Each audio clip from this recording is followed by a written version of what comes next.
मैंने तो कॉलोनी का पूरा छान मार लिया, किसी को चेस का सी भी नहीं आता, पर सामने वाला बड़ी शिद्दत, बड़े आदर्श से यह खेल खेल रहा था और मेरी दिलचस्पी बढ़ती जा रही थी।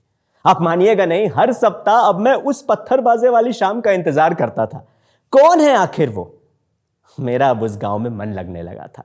वापस जाने की जिद छोड़ दी थी मैंने और यह फैसला किया कि अब उस सीक्रेट प्रतिद्वंदी को ढूंढ ही लूंगा।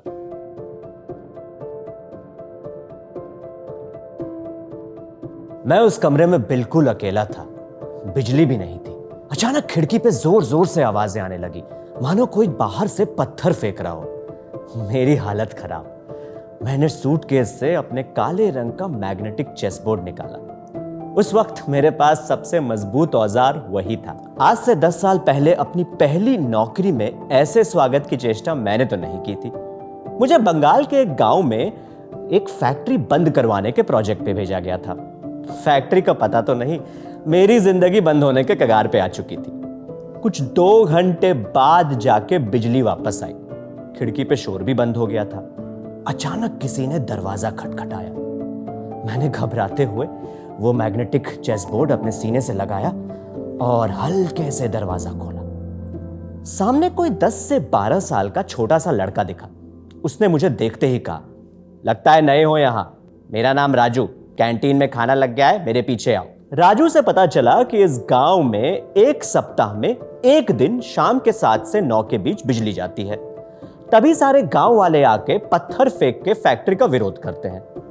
बड़े अचंभे में आके मैंने राजू से पूछा, फैक्ट्री बंद होने वाली है, जमीन वापस मिलने वाली है, फिर किस चीज का विरोध?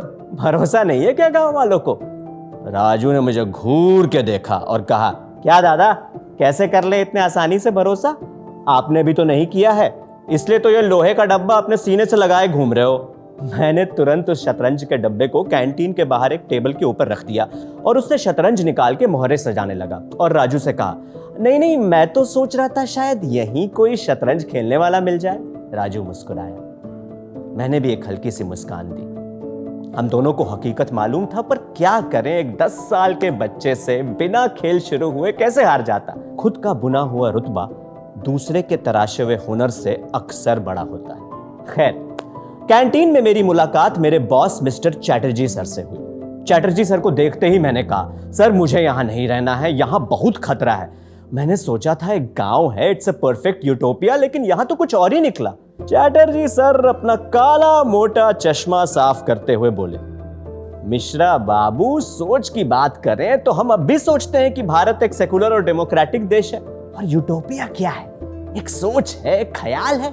आप चिंता ना करो, आपको यहां कुछ नहीं होगा। उस 2 घंटे को अपना वक्त मान लो, सो जाओ, आराम कर लो, कोई मरा थोड़ी जो है यहां। सुबोधदा, मिश्रा बाबू के लिए 2 रोहू माछ तो लाओ। जो सुबोधदा के हाथ की मछली खा ले वो यही रुक जाता है। सुबोधदा कैंटीन के प्रमुख रसोइया थे। बड़ी बड़ी आंखें, सफेद बाल। उन्होंने तुरंत आके मेरी थाली में 2 मछली के टुकड़े रख दिए और गुरूर से कहा, आज 2 दिया है, सबको एक ही मिलता है, आगे से चाहिए तो पहले बताना, नहीं तो नहीं मिलेगा। मैंने भी अकड़ दिखाते हुए कहा, मुझे मछली पसंद नहीं। हकीकत में मुझे मछली बेहद पसंद है, पर क्या करें, स्वाद के इस जंग में बिना चखे हुए उनसे कैसे हार जाता। वो कहा था ना, खुद का बुना हुआ रुतबा दूसरे के तराशे हुए हुनर से अक्सर बड़ा होता है। उस वक्त मैंने फैसला कर लिया कि यहां रुकना नहीं है, और ये देख के सुबोधदा गुस्से में बिल्कुल अंदर चले गए। उस रात खाना खाने बाद जब मैं कमरे में पहुंचा तो मुझे ख्याल आया कि अरे वो शतरंज तो वहीं कैंटीन के बाहर उस टेबल पे भूल गया हूं। सोचा कल उठा लूंगा। 1 सप्ताह बीता, फिर आई वही शाम, फिर मची वही उत्पात, वही पत्थरबाजी। उस रात जब मैं कैंटीन पहुंचा तो देखा कि शतरंज पे किसी ने सफेद मोहरे की एक चाल चल दी है। अब वो किसी ने चाल चली या ऐसे ही मजाक में मोहरा आगे रख दिया मालूम नहीं, पर था बड़ा दिलचस्प। तो मैंने भी एक काले मोहरे की चाल चल दी और शतरंज वहीं छोड़ दिया। फिर शुरू हुआ एक अद्भुत खेल। हर वो शाम जब बिजली जाती और पत्थरबाजी होती तो कोई मेरे शतरंज के चाल के जवाब में उधर से एक चाल चल रहा था। कौन?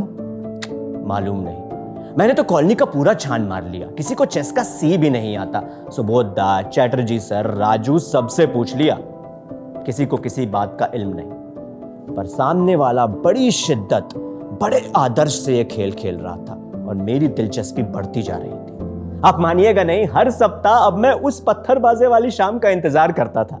कौन है आखिर वो? मेरा अब उस गांव में मन लगने लगा था। वापस जाने की जिद छोड़ दी थी मैंने और यह फैसला किया कि अब उस सीक्रेट प्रतिद्वंदी को ढूंढ ही लूंगा। फिर क्या, एक पत्थरबाजी वाली शाम 7:15 पर मैं उस शतरंज के टेबल से करीबन 15 फीट दूर एक मेज के नीचे छुप गया। 7:15 बजा, बिजली गई, पत्थरबाजी शुरू हुई।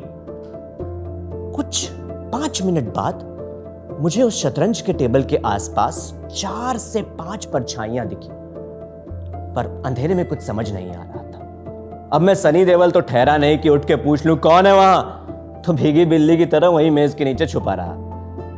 9 बज गए, बिजली भी आ गई, पत्थरबाजी भी बंद हो गई, रहस्य भी नहीं खुला।